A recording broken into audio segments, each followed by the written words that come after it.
नमस्कार दोस्तों, मैं डॉक्टर दिनेश शर्मा, पूजा हॉस्पिटल नारनौल से ऑर्थोपेडिक सर्जन। दोस्तों, क्या आप कंधे के दर्द से परेशान हैं? क्या आपका कंधा जाम होना शुरू हो गया है? क्या आपके कंधे में रोज रोज के कामों को करने के लिए परेशानी और दर्द महसूस होता है? तो आइए आज हम जानेंगे कि कंधे का दर्द क्यों होता है। दोस्तों, सबसे कॉमन कारण जो कंधे के दर्द का है वो है फ्रोजन शोल्डर। फ्रोजन शोल्डर यानी अगर हम लोकल भाषा में कहें तो फ्रोजन शोल्डर का मतलब होता है कंधे का जाम हो जाना। कंधा जाम क्यों हो जाता है?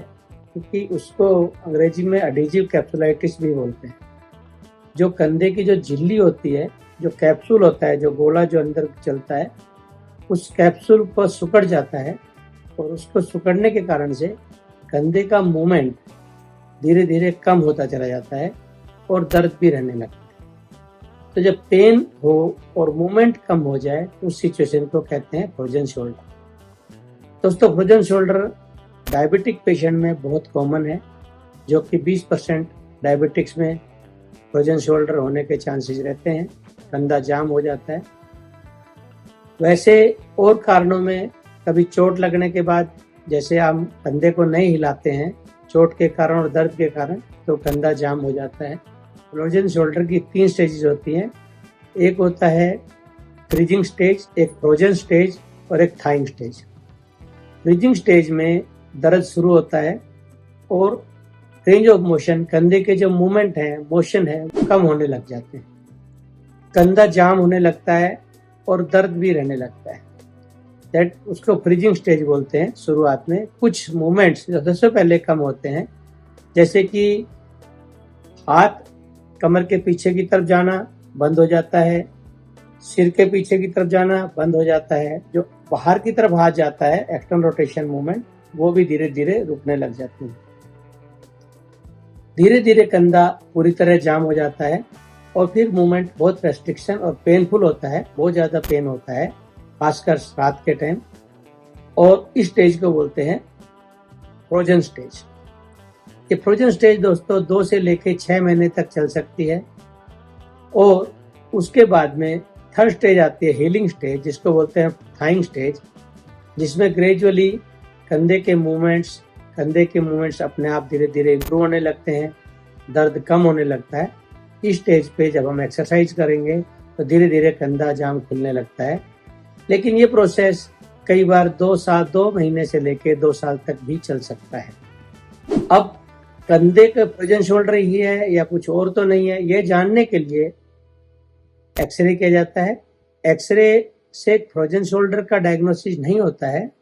एक्सरे से तो अगर कोई और कारण है, जैसे कि जोड़ घिसा हुआ है, आर्थराइटिस है, जोड़ के अंदर डिफॉर्मिटी है, इन्फेक्शन है, कोई और कारण से कंधा जाम हो रहा है, उसको रूल आउट करने के लिए कंधे का एक्सरे किया जाता है। इसके इलाज के लिए अगर हम देखें फ्रोजन शोल्डर आपको है तो उसका ट्रीटमेंट क्या हो। ट्रीटमेंट के लिए स्टार्टिंग में हम थोड़ा कुछ एक्सरसाइजेज बताएंगे, फिजियोथेरेपी बताते हैं, कुछ एक्सरसाइज करनी है, कुछ दर्द निवारक दवाइयाँ दी जाती हैं और कुछ जैसे कि सिकाई है, फिजियोथेरेपी है, एक्सरसाइज है, वैक्स बाथ है, ये सब कराया जाता है जिससे कि कंधा जाम ना हो। अगर डायबिटिक है तो डायबिटीज कंट्रोल कीजिए।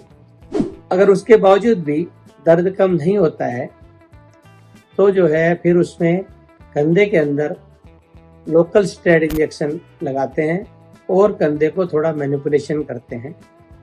स्टेरॉइड से पेन कम हो जाता है और धीरे धीरे एक्सरसाइज करने से कंधा खुलने के चांस रहते हैं, जाम खुल जाता है। फिर भी अगर किसी का कंधा जाम रहता है तो फिर बेहोशी के दौरान उसको मैनिपुलेशन अंडर एनेस्थीसिया बोलते हैं। बेहोशी का इंजेक्शन लगवा के कंधे को मैनिपुलेट किया जाता है और जो एडिशंस, जो कंधे के अंदर जो जाम हो गया उसको तोड़ने की कोशिश की जाती है और उसके बाद फिर रेगुलर फिजियोथेरेपी और एक्सरसाइजेज चालू रखी जाती है। इस तरह से कंधा का जोड़ जो है धीरे धीरे खुल जाता है। ये कोई बहुत लाइलाज बीमारी नहीं है। ज़्यादातर पेशेंट बिना कोई ऑपरेशन के, बिना कोई मैनिपुलेशन वगैरह के ठीक हो जाते हैं, लेकिन ये टाइम लगने वाली चीज़ है। MRI का इस बीमारी में कोई रोल नहीं है। अगर लगता है कि कोई टेंडन इंजरी है या कोई हाथ ऊपर नहीं जा रहा है, उठाने से भी अपने आप गिर जा रहा है, इसका मतलब है कोई टेंडन इंजरी है। डायग्नोसिस के लिए अगर आपका कंधा एक्टिव और पैसिव दोनों मूवमेंट में रेस्ट्रिक्शन है तो फ्रोजन शोल्डर के चांसेस ज़्यादा हैं। फ्रोजन शोल्डर डायग्नोज करने से पहले सभी और बीमारियों को रूल आउट करना होता है। उसके लिए कुछ टेस्ट होते हैं जो हम लोग करते हैं। बाकी अगर फ्रोजन शोल्डर है तो आपको फिजियोथेरेपी करनी है, एक्सरसाइज करनी है, दवाइयाँ लेनी है और कंधे को जैसे एक्सरसाइज बताएं वैसे कुछ करते रहना है। रूटीन एक्सरसाइज ही जैसे कि हाथ को चारों तरफ घुमाना, पीछे की तरफ हाथ लेके जाना, ऐसे तौलिए से लेके कमर को पोंछना है, दीवार के सहारे ऐसे गोले घुमाने हैं, आगे की तरफ पीछे की तरफ एक्सरसाइज करनी है।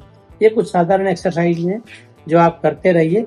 लेकिन अगर पेन ज़्यादा है तो उस सिचुएशन में एक्सरसाइज अवॉइड करना चाहिए। पेन सबसाइड होने के बाद ही एक्सरसाइज करना चाहिए। जबरदस्ती की एक्सरसाइज कई बार दर्द कर देती है, इसलिए उनसे बचना चाहिए। धन्यवाद दोस्तों, आज हमने फ्रोजन शोल्डर के बारे में जाना। अगले वीडियो में कुछ दूसरे सब्जेक्ट के बारे में हम डिस्कस करेंगे। धन्यवाद।